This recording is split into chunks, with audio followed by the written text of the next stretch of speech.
မြောက်တကုံမှာရင်းနှီးမြှုပ်နှံတဲ့လူတွေများတယ်။ဘာကြောင့်မြောက်တကုံကိုလူတွေကြိုက်ပြီးတော့မှဈေးတွေတက်နေရလဲဆိုတော့မေးခွန်းပေါ့။သွားလေရလဲမေးခံရတယ်။နောက်ပိုင်းကျွန်တော်လည်းမြောက်တကုံကိုရုံခန်းရွှေ့ပြီးလောက်ကင်တဲ့ခါကျတော့မြောက်တကုံအကြောင်းကိုပို့ပြီးတိလာတယ်ကိုယ်တိုင်လည်းနေထိုင်နေတဲ့ပုံမှာမြောက်တကုံရဲ့အားထားချက်တွေပေါ့နော်တော်တော်များကိုတိလာတာပေါ့လူတွေကကြိုက်ပြီးတော့မှဈေးမြင့်လာတာအကြောင်းမဟုတ်ဘူးပေါ့နော်အဓိကမြောက်တကုံမှာတော့နံပါတ်1အချက်ကလမ်းတွေဖောက်ထားတာ၄တောင်းကျတယ်စနစ်ကျတာပေါ့နော်တစ်ခုနဲ့တစ်ခုလမ်းချိတ်ဆက်မှုတွေကအားကောင်းတယ်ဒါကြောင့်မလို့တွားရေးလာရေးအတွက်လူတွေကအဆင်ပြေတာပေါ့တစ်ချက်နံပါတ်2အချက်ကတော့180ပင်တွေများတယ်အဲ့ဒါဘာလို့တော့တက်ရောက်လဲဆိုတော့ကိုဗစ်နောက်ပိုင်းမှာ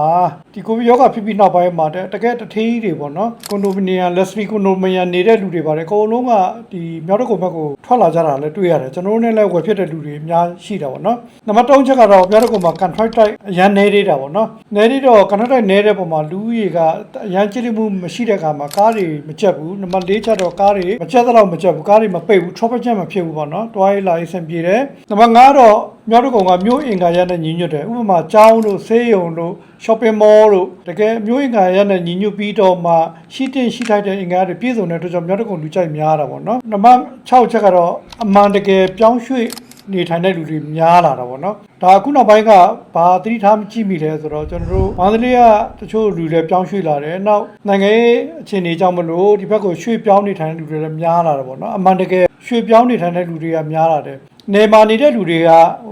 တကယ်မြောက်တကုံကလည်းနေမျိုးလေးနဲ့ဆင်တူရိုးမဖြစ်တဲ့အတွက်ပုံမှာကျွန်တော်လည်းနေမာကြီးပြင်းလာတဲ့လူကြတော့မြောက်တကုံပိုကြိုက်တယ်ချမ်းကျဲနဲ့နေရတယ်တိပင်လေးများတယ်နောက်အိမ်ရဝဲမှာဆိုရင်လည်းအိမ်ရဝဲလျောက်ပေါ့နော်တတခက်လေးရှိတဲ့အပေါ်မှာ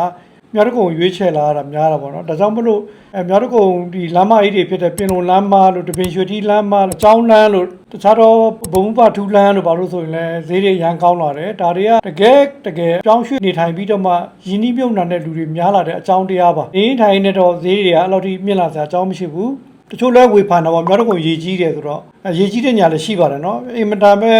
တပေပတ်လည်းတိန်း450လောက်ခေါ်နေတဲ့ရွှေတောင်ကြားလည်းရေကြီးပါတယ်မြို့နယ်တော်တော်များလည်းရေကြီးပါတယ်နော်မြောက်တကုံတခုတည်းမဟုတ်ပါဘူးဘူးရအနေနဲ့မျှဝေမှာဆိုမြောက်တကုံကပြီးခဲ့တဲ့နှစ်ကမိုးတွင်းမှာတို့ရေထိန်းတကားတွေပျက်စီးသွားတဲ့ကြောင့်မလို့ရေကြီးရခြင်းဖြစ်ပါတယ်လူနေအိမ်လေထိရေရောက်လာတော့ဗောနော်ဒါပေမဲ့ရန်ကုန်မြို့တော်စီမံကိန်းကော်မတီကအမြန်ပဲကျွန်တော်တို့ရေထိန်းတကားကြီးလေးကိုတကယ်ကွန်ကရစ်နဲ့အခိုင်အမာတည်ဆောက်ပြီးတော့မှလှုပ်လိုက်တဲ့ပုံမှာဒီနှစ်ဆိုရင်ဒီရေတက်ချိန်တော့မှရေတက်လာတာမတွေ့ရပါဘူးမြောက်တကုံရဲ့နောက်တစ်ခုရေထိန်းတကားတွေပြင်လိုက်တဲ့အပေါ်မှာရေမတက်လာတာ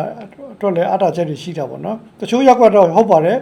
ရေနည်းနည်းမိုးနည်းနည်းများလိုက်တဲ့နဲ့ရေကြီးသွားတဲ့ရက်ကွက်တွေရှိပါတယ်ဒါကြောင့်မိုးတွင်းမှာဆိုရင်ဒီမြို့နယ်တွေမှာမြို့နယ်ဆုံးပေါ့ဗမာဘက်ကို